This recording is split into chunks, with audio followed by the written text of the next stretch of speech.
What's good, everybody? Tonight we have the 2025 Locked On Wizards off-season preview. We're going to chop it up about the draft, free agency, and everything you need to know about the Washington Wizards 2025 off-season. Come on, join us next on Locked On Wizards.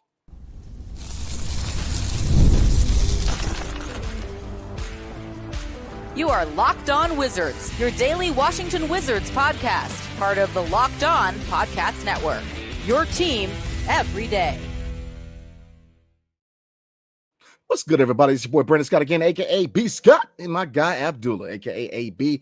And we are both credentialed members of the NBA community, and we're your hosts here at Locked On Wizards. But before we get into tonight's content, tonight's episode is brought to you by FanDuel.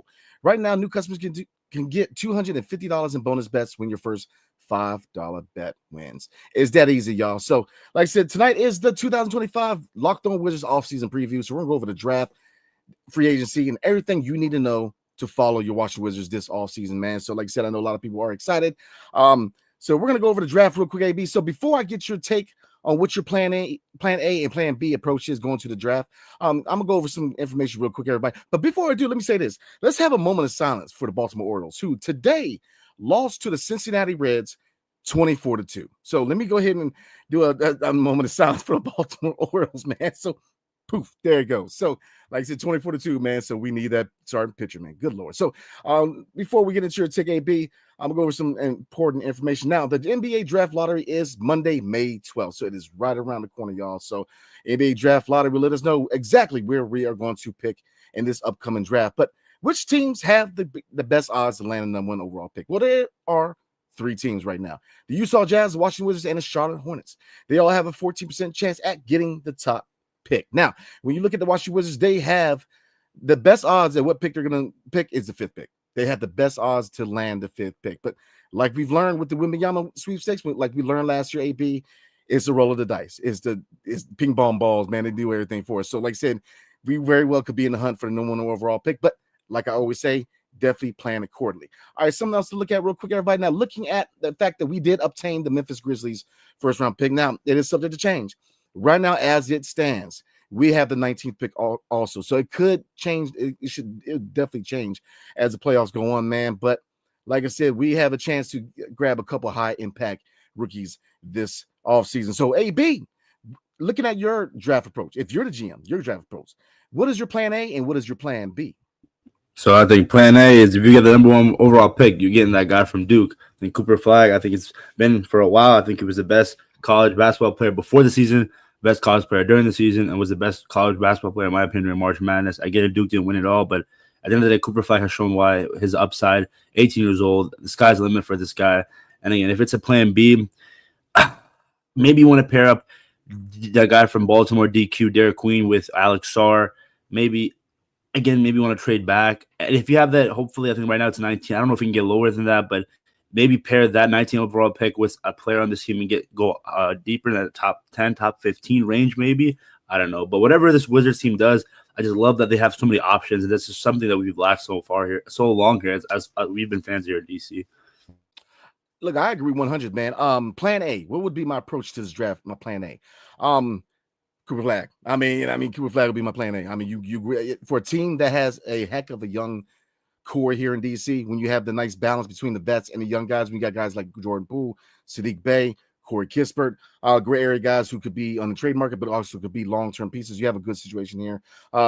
New GM. I mean, a newish GM. Obviously, this is his first or his second season as general manager. But like I said, he's a first-time GM, and he's still learning. But you've seen great signs of progression from the front office, man. Not only him, but Michael Winger, Travis Schlenk. The list goes on. So that would be my easy Cooper Flag. Now, Danny Wolf would be who I grabbed with the other first-round pick. Now, looking at that, Danny Wolf he's definitely going to climb some draft boards, man. 7-footer who people are calling mini Jokic. I'm telling you, man, a lot of teams could use a guy like that, 7-footer who could pass, who's nimble in the feet, who can stretch the floor. So that would be my plan A, Cooper Flag and Danny Wolf. If I could have the best case scenario as far as a draft, me personally, it would be Danny Wolf and Cooper Flag. Now, plan B. And the plan B is because if we slide to 5 or we slide to 2 or 3, then you have to take your focus off of Cooper Flag. I'm going to Ace Bailey. I do like Dylan Harper, man, but I am a big believer in this guards rotation we have with Jordan Poole, AJ Johnson, and Bub Carrington. And like I said, that could be subject to change because there are going to be some deals for Jordan Poole.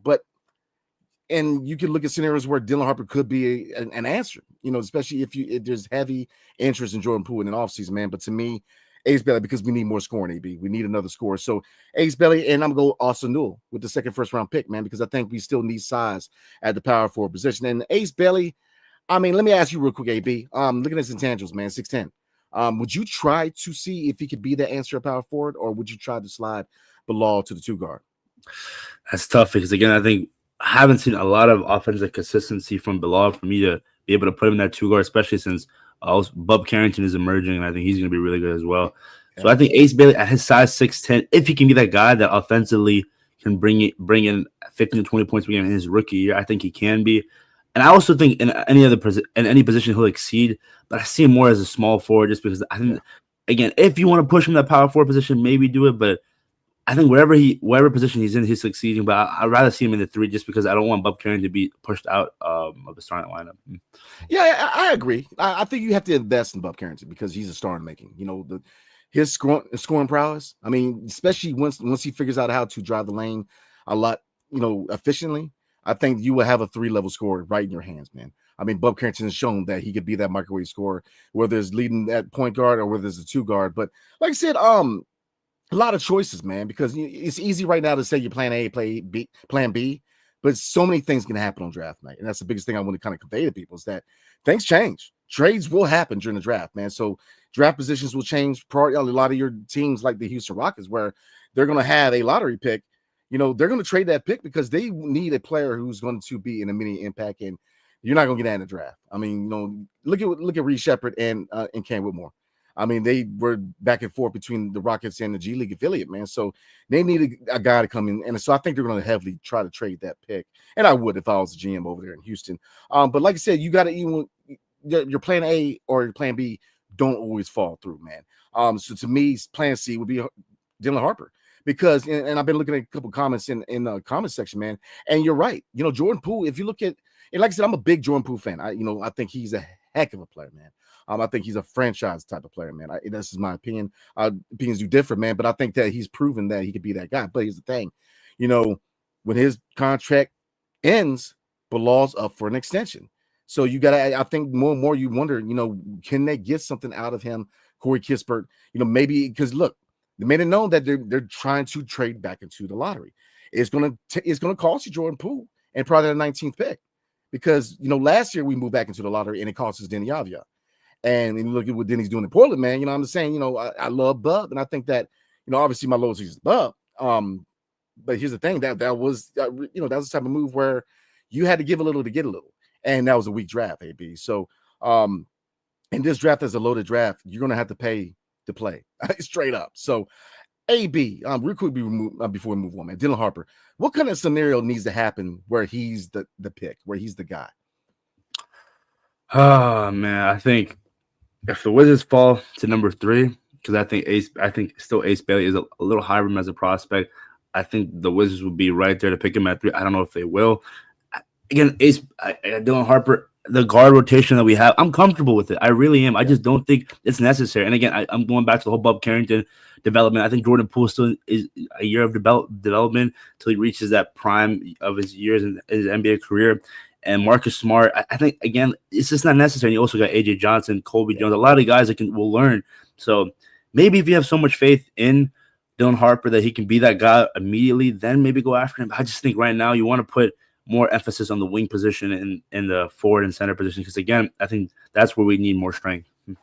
I agree. So my question to you real quick is, would you be willing to pay Jordan Poole the max contract to stay in D.C.? I think so, man. I think this year coming up, I think he's going to be an all-star. And I think this year he was playing at all-star level. We talked about it, but again, the win-loss just affected as it is what it is, the NBA. And I think with the younger guys with another year under their belt, I think JP and another offseason in DC, I think he's definitely going to take his game to a whole other level. And I think he will be the all-star. It just all depends on if the Wizards, their team performance, if they can get to that 25 to 30 win scenario. Yeah, I mean, you know what? I think that when you look at players, there's certain players that are willing to take less because they know that taking on that huge contract is going to curtail any attempt by the team to try to bring pieces around him. You saw that with certain players who took less. Let's see, Jokic is a guy who took less. I mean, there's a list of guys who took less. There's also a list of guys that took a lot more, and it became a detriment to the team. Bradley Beal's one of those guys where his contract made it almost impossible to surround him with talent. So Jordan Poole, I think, is a guy who would take less because, he's a guy who believes in what they're trying to do. He knows, but again, he also knows his value. His age, the fact that he's going to be an all-star, I think is going to be determining factors where they're going to shop him heavy. And I think they're definitely going to try to find the best deal. But then you look at it, he's definitely a guy who could be here long-term, who could definitely help this team to that to that ultimate goal, which is the NBA championship. So, like I said, they got choices, man. I mean, choices, because not very often do you have a scenario where it's like, should we hold on to or trade a 26-year-old guy who's about to enter his prime? Like, not many people, most of the time, it's like, oh, we got to keep this guy. So, but Will Dog has made it known that he is still in the deconstruction phase. He is evaluating everybody, because if you look at all the young guys, not every young player is going to be here when it's all said and done. So, like I said, there's a lot of decisions need to be made. And when you look at Denny Avia, while I am a big fan of Jordan Poole, you also see a scenario where they're going to shop him because teams are, and that's the thing. He brought his value up. He played an all-star level this season, man. So the value is going to go up. Teams are going to call for Jordan Poole. They're going to call for Corey Kispert. And if you really want to move back into the lottery, it's going to cost you Corey Kispert and or Jordan Poole in the 19th pick. So that, like I said, you have to pay to play. So, all right, we're going to get into free agency because I don't see us very active in free agency, but I think there are definitely options of free agency, especially when it comes to players already on the roster. So we're going to explore that and then get into the trade market and then comments like we always do. But before we do, tonight's episode is brought to you by DoorDash. Oh. NBA fans, you know what time it is. Come on now. Playoff season means big performances and even bigger rewards. Come on now. DoorDash is bringing the heat with the slam dunk deal for DashPass members during the 2024 NBA playoffs. It's called They Swish, You Score. Anytime a player draws 50 or more points in a playoff game, DashPass members score a free 3-piece crispy tenders combo from Wingstop the very next day. If you love yourself some chicken, come on now. 3-piece for free. Come on, man. Just place an order for $20 or more and use the code Wingstop50 at checkout. And that combo is yours. Crispy, delicious, and totally free. Offer valid noon to midnight the day after the game. So like I said, guys, get something out of it. DoorDash, I can't recommend DoorDash enough. Like I said, if it's Friday night, Saturday night, you drink a little bit, smoke a little bit, chilling with the friends, chilling with the family, chilling with the significant other, order DoorDash, man. Don't risk going out there and make a mistake, man. Seriously. Just getting home from work, don't feel like cooking, DoorDash is your answer. So here's the play. Sign up for DashPass to unlock this and more exclusive deals all season long. When a player scores 50 in a playoff game, DashPass members can grab a free 3-piece crispy tenders combo from Wingstop the next day with a $20 plus order and code Wingstop50. That's DashPass. Your door to savings and more. More flavor and more ways to win. Terms apply.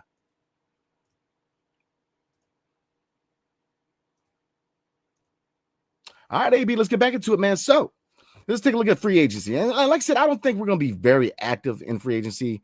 Very little, in my humble opinion. But let's take a look at the team's payroll right now because we do have some potential free agents on the roster. And then we're going to take a look at some free agents in the free agent market, man, because there's still some high-level free agents, even though I don't think we're going to be very active, AB. So real quick, now, obviously, Malcolm Brogdon is a free agent. He now, some comments he made at the exit interview, he didn't really give too much kind of, insight into what's going on. He says that's up to his agent. But if you look at the fact that they have Jordan Poole, AJ Johnson, and Marcus Smart, Bob Carrington, it's safe to say that Malcolm Brogdon is definitely on his way to another team. And definitely thank you for your service, man. It's not a talent thing. It was definitely an availability thing. But some other people look at now. Two players in particular. Now, number one, Richaun Holmes. Next year, he has a contract of $13.2 million, but it is not guaranteed. It's not fully guaranteed. So, with the emergence of Tristan Vucevic, do you think that it's time to go ahead and let Richaun Holmes walk? Even though we definitely know that he brings the energy, AB. But with TV stepping up, is it time to let him walk? No, definitely. And again, I respect Richaun Holmes when given any form of playing time, whether it was 25 minutes to 1 minute, he went out there and he was contributing 110%. That's what we love to see.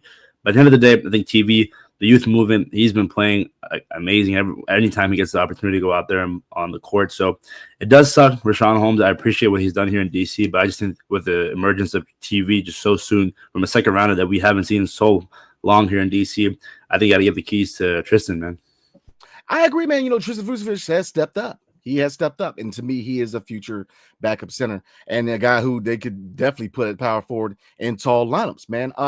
So Rashawn Holmes, kind of like Malcolm Brogdon, not so much with the injuries, but he brought a lot to this team, in my opinion. Malcolm Brogdon brought, leadership, the guy who's definitely, working with these young guys, but he just couldn't stay healthy. And it's unfortunate because he can play, but injuries have been the MO with him over the course of the last 2-3 seasons. So like I said, wish him well, wish him and the family well. I hope, they definitely get into a good situation where he can continue his basketball career. Rashawn Holmes, he was productive. A guy who played with a chip on his shoulder, played with energy, a guy who played taller than he was. He definitely really challenged taller guys in the paint, and he was a dog. But like I said, with the contract not guaranteed, I think it's time to give Tristan Vucevic that a lot more responsibility in the front court, man. Definitely he's the backup Alex Sarr. But with his size, I definitely think that it's time to see what you really have in Tristan Vucevic, man. So give him extended minutes.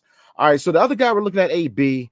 Let me pull him up real quick because I just had him. Lord Hammers, Anthony Gill. Now, Anthony Gill, it ain't making the same amount of money as Rashawn Holmes. Next year is $2.5 million, but it is not fully guaranteed. So, AB, man, I know this is kind of a tougher decision because he's been the longest tenured Wizard and he's brought a lot of leadership. But I mean, are you willing to let him stick around? It's only $2.5 million, man. We definitely need more leadership.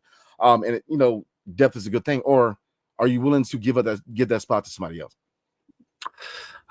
I think just because he's the longest tenure Wizard here in DC, I think he's earned it. And again, I think cap space it really isn't an issue. And I think also when he's going out there, he does contribute with a lot of energy as well. And I think every team needs a guy like Anthony Gill where he's the older guy where he doesn't need to go out there and play the show. He can from the bench can be a mentor.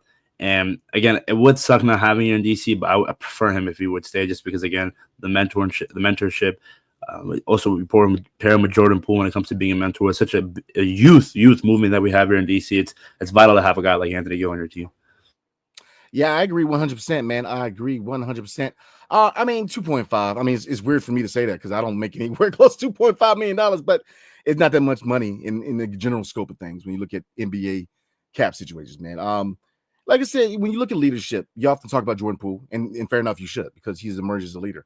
You look at, Chris Middleton, Marcus Smart, Malcolm Brogdon, Rashawn Holmes, the list goes on. But Anthony Gill's been that type of guy where he's impressed me more than anybody else because he's been a leader since day one. When this team had Bradley Beal, he was a leader, even though, it was supposed to be Bradley Beal or Kyle Kuzma, whatever. But he's been consistent, a guy who's always on the sidelines on the knee, always one of the first guys out, greeting players on timeouts, man. To me, AG, you keep him around, because he's one of those glue guys, man. He's a culture guy. He's a locker room guy. He's a guy who's been involved with this situation from Tommy Shepard to now. So I think I'm with you, man. When you look at Rashawn Holmes, $13 million is a lot of money for a guy who, like I said, that production you can get from Tristan Vucevic, and you have a 7-footer who can stretch the floor. And we know that Rashawn Holmes is very limited. But with AG, why not keep him around for another year, man? Because he's earned that right. I mean, he's been a really good professional here in Nation's Cap. So real quick, some free agents to look at. And like I said, I don't see us being very active at all in free agency. So we're going to look at the top 10 free agents right now. And obviously, one of them is somebody I've talked about previously, man. But at this point, it's probably unrealistic. LeBron James, number one. He's probably going back to LA. Kyrie, he's not coming to Washington. James Harden, he's on the player option. He ain't coming to DC. Miles Turner, we don't need him. Julius Randle, don't want him.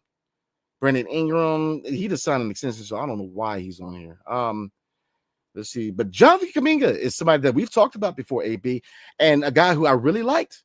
But has a ship sailed on Jonathan Kuminga, especially the fact that he is a restricted free agent and he's going to command a max contract?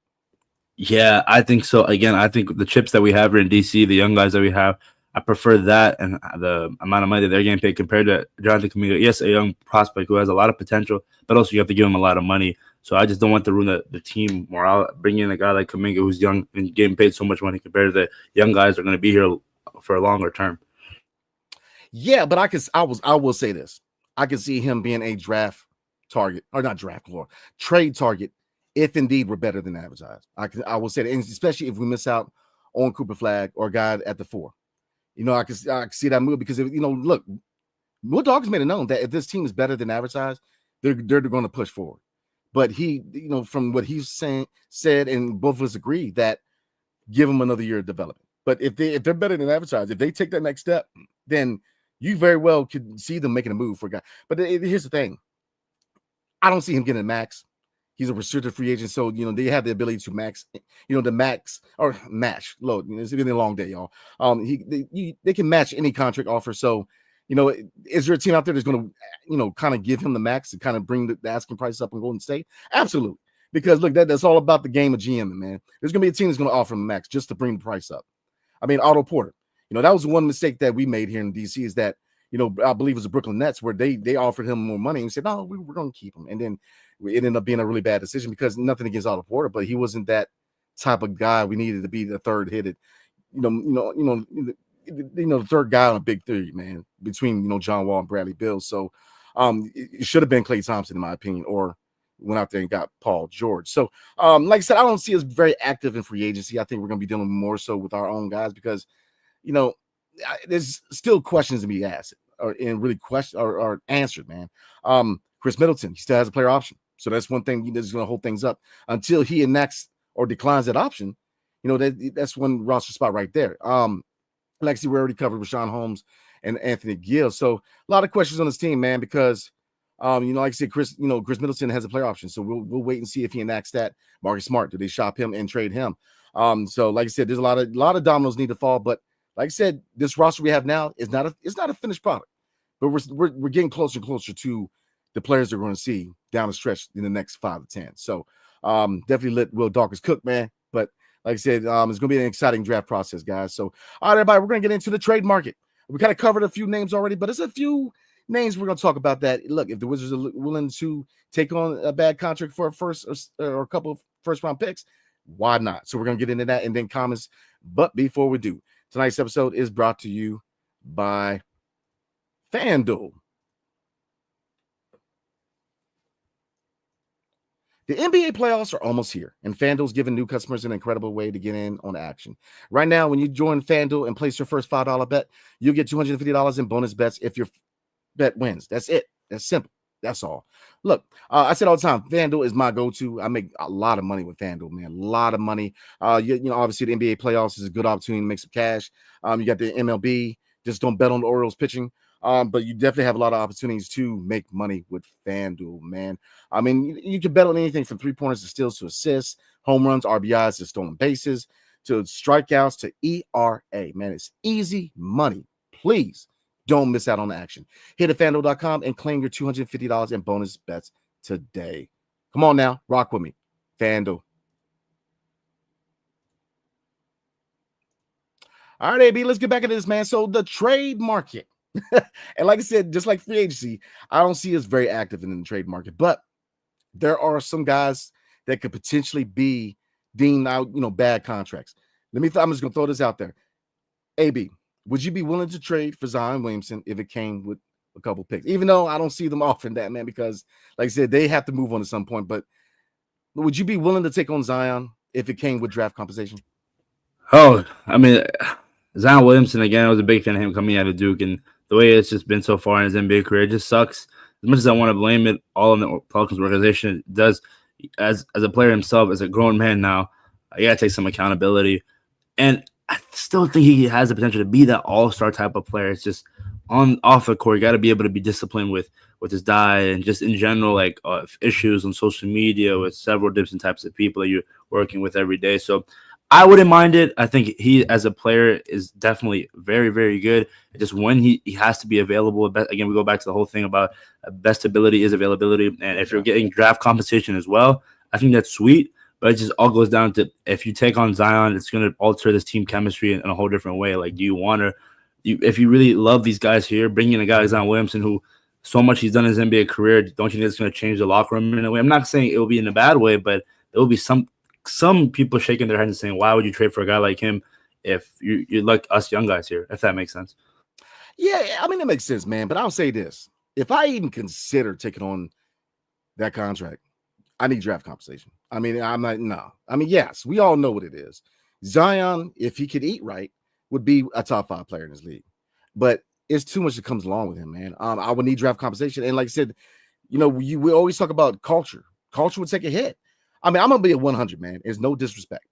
But I'm not willing to take on a star who can't even manage his own life. I'm just being real. I'm not gonna get into specifics, man, because I don't get on here about players anything personally. It's all about on the court production. But anybody that knows anything knows what I'm talking about. But I'll say this: I shouldn't, as a star player in this league, I shouldn't have to force you to stay in shape. I shouldn't have to force you to get a dietitian. I shouldn't have to force you to go get a chef. So, you're making millions of dollars. You should be able to treat your body like, look, love or hate LeBron James. I get it. Every era has their own opinion on LeBron James, but the brother spends $1 million on his body every year. I mean, his body is what is the money maker. Zion Williamson, the amount of athleticism, the amount of potential he has. Come on, man. And I get it, man. Look, New Orleans, the food is on point. But look, I ain't no superstar basketball player either, man. So, I'm just saying, like, I can understand the diet part, but then let's be real, man. You're a grown man. So, he's one name amongst other names that could be, possibly available, man. But it would have to come with draft compensation. Even then, I'm thinking about the culture. I'm thinking about the locker room, man, because his name's not synonymous with leadership. His name's not synonymous with, being a voice in the locker room.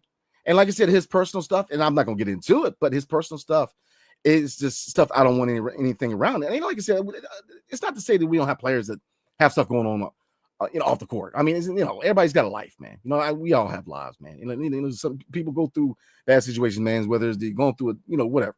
But to me, it's highly publicized, and it's just I don't want anything. I don't want that zoo. I don't want that circus. I just don't. I don't, because it comes with too much baggage. Even if it comes with a first round pick, it's still.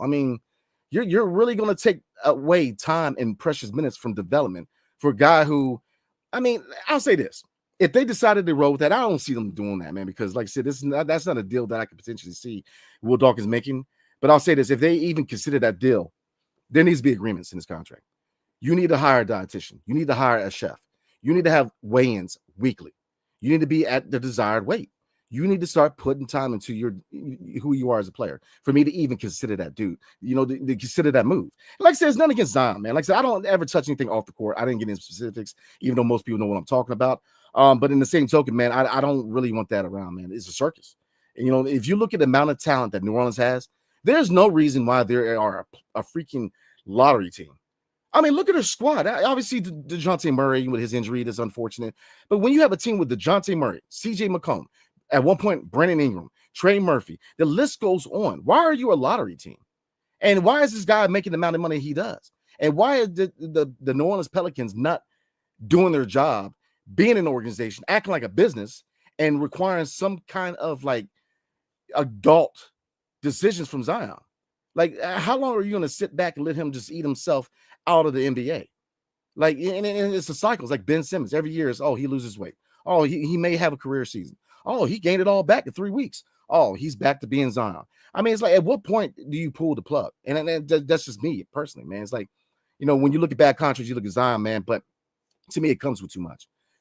Because at the end of the day, you shouldn't have to force a grown man to stay in shape. If we can expect our men and women in uniform to stay in shape, then we can expect a basketball player to stay in shape, man. So to me, that's a red flag for he doesn't take what he does for a living serious. And I want that far away from his team. So, as far as the trade market, I don't see any options right now. I see the one option, if we're better than advertised, maybe Jonathan Kuminga could be an option. But even then, that's a lot of money tied up. Jonathan Kuminga, Jordan Poole, that's 2 big contracts before you even talk about signing a young player. And, this slides into the question tonight, AB. Do you guys see Ted Leonsis being willing to go into the luxury tax? Because I don't. And that's a big factor to look at here, man, because we have a lot of young talent and you can't pay everybody. So that is the question tonight, guys. Do you see Ted Leonsis wanting to go into the luxury tax to retain a lot of this young talent? That is the question tonight. So we're going to get in the comments. But before we do, AB, anything else you want to cover or go over, man? Yeah, no, again, going back to you did a good job of recapping Zion Williamson, his career. Big fan of him. I was huge coming out of Duke, man. He was electric. At the end of the day, it just goes down to if you don't respect yourself, how do you expect others to respect you, So that's something I always live by. And it just I'm still rooting for him just because I think he's just an amazing player with so much potential. But again, the only person that's holding him back is himself. Yeah, I have a problem with that because that to me is superstar. You lead by example. Love or hate LeBron James, he leads by example. He puts time and money into his body. I mean, Jordan Poole, a guy who spent the previous offseason getting better, could have very easily went to Italy or went on vacation. And there's one guy who went on vacation, and I believe the last game he played, he didn't even score like anything. Like his whole stat line was 0. So I'm just saying, hey, the off seasons count, man. Like I'm just saying, I ain't throwing no names out there. I'm just saying.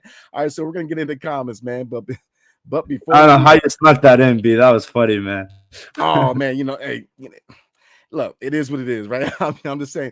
And I wish him well. Like I said, I wish him well, man. But like I said, it's you don't want to burn bridges on the way out the door, man. That is it sets yourself, sets himself up for a lot of flack, man. So let's get in the comments, AB. We got a lot of them tonight. Definitely appreciate everybody rocking with your boys tonight.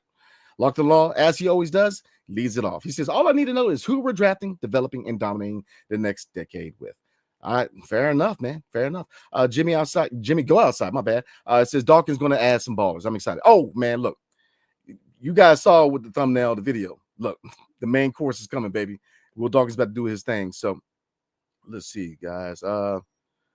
See, Lock the Law doing his thing. Let's see. Nomadic Brian says, I'm putting my money on the Wizards winning a playoff game before the Orioles. Oh, man. And I know you're not big into baseball, AB, man, but, I mean, who wins the playoff game first, the O's or the Wizards, man? Because today didn't look too good. Yeah, I mean, after today, you said 24-2. I mean, I'm not a big baseball guy, but that's a pretty big loss. But I think right now with the Wizards, just because, again, I don't see us going making the playoffs this year, next year coming up. I think the year after, definitely potentially get that play-in seed or even maybe that – I don't know. I say playing. I can't do higher than that. So again, the Oreos. I mean, you're a big Oreos guy, so you can tell me where they are right now. But I just think the Wizards they're not there just yet. Yeah, I think the O's do, man. We just need an ace pitcher, man. I think any O's fans and I'm an O's and Nats fan. My wife's more an O's fan. I grew up an O's fan, but I'm more of a Nats fan. That you guys know the story. But the O's just need an ace. I mean, the pitching is just looking bad. I mean, good Lord, 24-2. I mean, we got football scores going on with the baseball. That's a red flag. Lock the Law says the Orioles got cheap on starting pitching again. Yeah, I don't want to get too deep in the Orioles, man, because obviously this is the Wizards podcast, man. But yeah, they need it. I mean, you had an opportunity to get Garrett Crochet, and we got who? Charlie Morton. You could have got Dylan Cease. We could have re-signed Corbin Burns, even though I think Corbin Burns, he's from Arizona, so that was a big factor. So it is what it is. Back to basketball. Joshua Cotton, how you doing? It says, to be honest, I love Poole, but I think it would be best to trade him while his value is the highest. I just don't believe he'll be here when we become a playoff team. Like I said, look, as a player, personal level, I like Jordan Poole. I think he's a good guy. But you got to, I mean, the business of the NBA is that they're going to shop him because you have to, at some point, you have to prioritize signing your young guys, man. And while I do see JP13 as a guy who could definitely lead the team into the future, man, look, you have to pay to play when it comes to Jordan Poole. And when his contract is up, or at some point when you want to negotiate re-signing him to an extension, it's going to cost. You got to pay the cost to be the boss, baby. I'm trying to tell you, and retain him is going to cost. And how much of the cap do you really want to hold up before you even get into your first young guy to re-sign? Because Bilal, I don't really want to topple out of the cap before you even talk to Bilal about an extension. And of course, these young guys have to earn it, and nothing's guaranteed. I mean, Bilal's got to earn it. We need to see something. So you definitely expect these young guys to earn it, but the thing is, you don't want to tie up the salary cap before you even consider, signing some of your young guys for the future. So I'm with you on that. Hey, B, do you agree, disagree? What you thinking, man? Yeah, no, again, Poole, I think the way that he's gotten better, the way his tenure started, Washington out, crazy 180. And it's not talked about enough, obviously, because a lot of people wanted him out in DC. But if the value is there and you think you're not going to get more than, I think at one point we talked about 2 first-round picks for Jordan Poole, maybe consider, but then again, I just feel like he can be our point guard that can lead this team to championship here in DC. Yeah, I agree. Jimmy Go Outside says Bilal and Sar have to beef up. Absolutely. Bilal is our baby Giannis. Remember all the baby Shaq comps back in the day? Oh, AB, I'm gonna let you have this one, man. Do you think that Giannis Antetokounmpo would be a good comparison, or would it be more the lines of OG Anunoby? I think defensive. I think all three of those, OG Anunoby, Giannis Antetokounmpo, Bilal Coulibaly, defensively are great. Offensively, I just think Bilal, I go back to OG Anunoby. I just feel like if he can develop that jump shot and maybe like the mechanics of it we talked about, like let's make sure it's not that flat. I think it's more OG. I think Giannis, because there was a difference between Giannis and Bilal Coulibaly in terms of their career when they were this young. Giannis was trying to take that team, be that number one option, and will walk. And when I think here in Washington, Bilal, there's not that much pressure of him being the number one because, again, you have a guy like Jordan Poole, Bob Carrington is emerging, Alex Sarr is emerging. So I think it's two different scenarios, and I think Bilal is in a way more comfortable situation compared to Giannis when he was that age. Oh yeah, I agree, man. I don't really want to get into comparing people. I just want Bilal to be Bilal. I want him to be the best version of himself, man. Sheldon T says, with this squad, I'd rather have Queen than Bailey. It kind of echoes what you're saying, AB. I think that Queen could work beside Alex Sarr. And a lot of people are debating whether Ace Bailey could be the 4.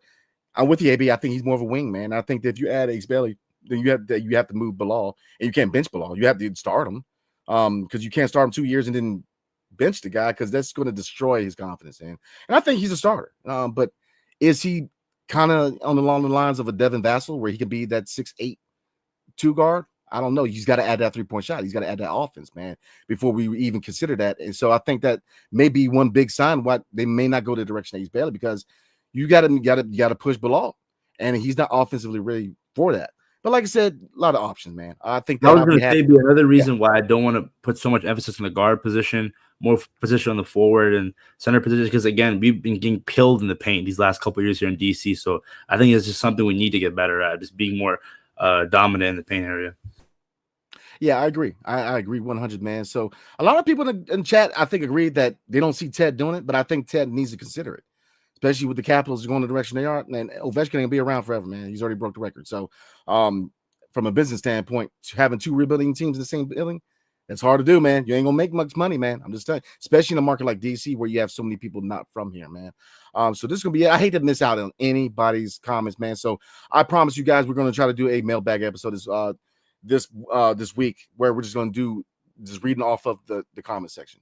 So we're definitely gonna do a live Q&A session this week, guys, and we're trying to get back to doing the Friday night Q&As, man. So we're gonna get back to doing that starting every Friday night, man. So this is gonna be the last one of the night, guys.